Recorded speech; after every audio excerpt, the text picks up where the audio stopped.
बिस्मिल्लाहिर्रहमानिर्रहीम। अस्सलाम वालेकुम। आप देख रहे हैं के M Khalid official YouTube channel और मैं हूं खालिद महमूद खालिद। साबिक सदर आसिफ अली जरदारी साहब ने आज घूटकी में एक ब्रीफिंग के दौरान ये वाज़ेह तौर पे कह दिया कि 1.5 साल जो हुकूमत करते रहे हैं नवाज शरीफ की भाई शहबाज शरीफ, उनको वो देखते रहे, लेकिन वो गलतियों से भरपूर 1.5 साल था। आसिफ अली जरदारी ने ये एक अपने तौर पे थोड़ा मारा है शहबाज शरीफ के दौरे इक़्तिदार पे, और नवाज शरीफ जो पाकिस्तान आए हैं अपने नून लीग की मकबूलियत में इजाफा करने के लिए, उनके ऊपर भी उन्होंने एक ज़रब लगाने की कोशिश की।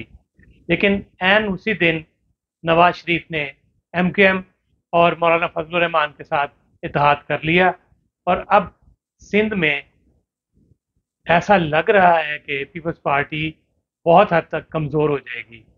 अगर उन्होंने 80 सीटें वो लेते हैं, अब लग रहा है कि वो 80 की बजाय 60 या 50 तक रह जाएंगी, क्योंकि MKM भरपूर तरीके से वहाँ पे मुकाबला करेगी पीपल्स पार्टी का, और नून लीग उसका साथ देगी। जिस तरह पीपल्स पार्टी शहबाज शरीफ के साथ इत्तेहादी हुकूमत में शामिल रही, अब ऐसा ज़ेब नहीं देता आसिफ अली जरदारी साहब को कि वो किसी तरीके से शहबाज शरीफ के जो गलतियां थी, खामियां थी, वो निकालें। अगर गलतियां उन्होंने देखी 1.5 साल, तो वहाँ पहले खामोश क्यों रहे? अब उनकी खामोशी जो है वो क्यों टूटी? सिर्फ इसीलिए कि नवाज शरीफ पाकिस्तान आ गए हैं। इनको ये अंदाज़ा था आसिफ अली जरदारी साहब को कि शहबाज शरीफ जब इक़्तिदार से अलग होने के बाद इंतखाबात के लिए अपनी मुहिम चलाएंगे तो कामयाब नहीं हो सकेंगे, क्योंकि 1.5 साल तक उन्होंने वो डिलीवर नहीं किया जो अवाम चाहते थे। लेकिन इन्हें अंदाज़ा नहीं था कि नवाज शरीफ वापस आ जाएंगे, और एक ऐसी जमात जो मुकम्मल तौर पे डूब चुकी थी शहबाज शरीफ की पॉलिसियों की वजह से, वो नवाज शरीफ ने उसमें जान डाल दी। और शहबाज शरीफ, जिसको ये कहा जा रहा था कि वो अलग जमात अपना बनाएंगे, वो भी नवाज शरीफ के ज़ेर साया काम करने को तैयार हैं। अब इंतखाबात 8 फरवरी को होंगे और वक्त बहुत कम रह गया है। इंतखाबी मुहिम नून लीग ने शुरू कर दी, नवाज शरीफ ने उसकी क़यादत संभाल ली, तो जो गलतियां शहबाज शरीफ ने की थी वो साइड पे रह गई, और नवाज शरीफ का जो एक रोब, दबदबा और उनकी मकबूलियत है वो सबसे सामने आ गई। और यकीनी तौर पे ऐसा लग रहा है कि अब नवाज शरीफ नून लीग की जो डूबती हुई साख थी उसको दोबारा सहारा देकर आने वाले जो इंतखाबात हैं उसमें भरपूर कामयाबी हासिल करने के लिए कामयाब हो जाएंगे। और जो लोग ये सोच रहे हैं कि नवाज शरीफ की जमात जो है वो इंतखाबात में कामयाबी हासिल नहीं करेगी, वो गलत सोच रहे हैं। बिलावल भुट्टो ने जो ये कहा कि अगला वज़ीर-ए-आज़म लाहौर से नहीं होगा, हो सकता है लाहौर से ना हो, लेकिन रायबंड से ज़रूर होता नज़र आ रहा है। और रायबंड एक ऐसा कस्बा है जहाँ मियाँ नवाज शरीफ का घर है, और ये लाहौर से बाहर है। बिलावल भुट्टो वज़ीर-ए-आज़म बनना चाहते हैं, लेकिन इस दौरान जो 1.5 साल शहबाज शरीफ ने हुकूमत की, उनको भी ऑफ़र की गई थी कि वो वज़ीर-ए-आज़म बन जाएं, लेकिन उन्होंने वज़ीर ख़ारजा बनने में अपनी आफ़ियत समझी, और कई ममालिक के दौरा करने के बाद उन्होंने एक कामयाब वज़ीर ख़ारजा की हैसियत से इक़्तिदार से अलहदगी इख्तियार की। उनका ये एडहॉक पीरियड था, उनकी ट्रेनिंग थी, इंटर्नशिप थी उनकी बतौर वज़ीर ख़ारजा, उसमें वो कामयाब रहे। अब एक वज़ीर ख़ारजा, वो भी इंटर्नी वज़ीर ख़ारजा, और वज़ीर-ए-आज़म, इसमें बहुत फ़र्क है। वज़ीर ख़ारजा की हैसियत से तो उन्होंने इम्तहानात पास कर लिए, लेकिन वज़ीर-ए-आज़म के तौर पे उनकी अभी जो ट्रेनिंग है वो बहुत महदूद है।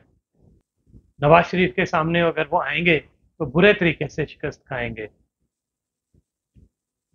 ख्वाब देखना अच्छी बात है, बिलावल को चाहिए कि वो ख्वाब देखते रहें कि वो वज़ीर-ए-आज़म बनेंगे, लेकिन ऐसा नवाज शरीफ की मौजूदगी में होता नज़र नहीं आ रहा। उनका ये कहना कि नवाज शरीफ लाहौर से कामयाब नहीं होंगे या इंतखाबात में हिस्सा नहीं लेंगे, ये आधे से ज़्यादा जो नाअहली है उनकी वो ख़त्म हो चुकी है। अगर ये 2 मुकदमात जो अपीलें उनकी अगर उसमें वो कामयाब हो जाते हैं तो फिर उनकी नाअहली जो है वो भी ख़त्म हो जाएगी।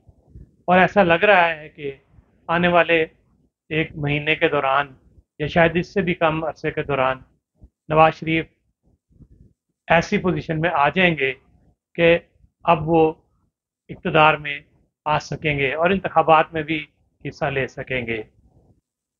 नवाज शरीफ की कामयाबी अब ऐसा लग रहा है कि यकीनी है, क्योंकि जिस तरीके से उन्होंने अपनी इंतखाबी मुहिम का आगाज़ किया है और सबसे पहला जो छक्का मारा MKM के साथ इत्तेहाद का, ये कराची की हद तक और सिंध की हद तक वो मुकम्मल तौर पे कामयाब रहेंगे।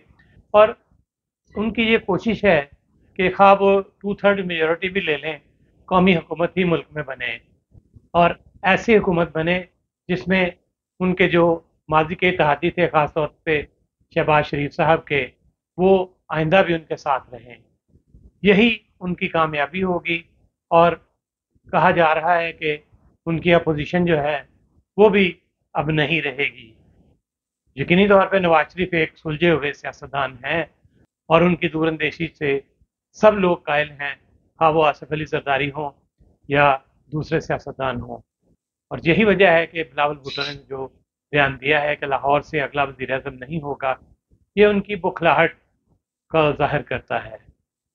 आने वाले दिनों में नवाज शरीफ जिस तरीके से नून लीग का जो ग्राफ है उसको ऊपर लेके जाएंगे, इससे ऐसा लग रहा है कि अगला दौर नवाज शरीफ का ही होगा, नून लीग का होगा और उसके इत्तेहादियों का होगा। जो लोग इनके साथ इत्तेहाद में शामिल हो जाएंगे वो इक़्तिदार के मज़े चखेंगे और कामयाब रहेंगे। जो अलग रहेंगे वो अपोजिशन के तौर पे नवाज शरीफ का मुकाबला करेंगे। आपको मेरी वीडियो पसंद आई हो तो इसको लाइक कीजिए और इस पे अपने कमेंट्स जरूर दीजिए अपनी शख्सियत के मुताबिक। इसके साथ साथ चैनल को सब्सक्राइब करना मत भूलिएगा। आपका बहुत बहुत शुक्रिया।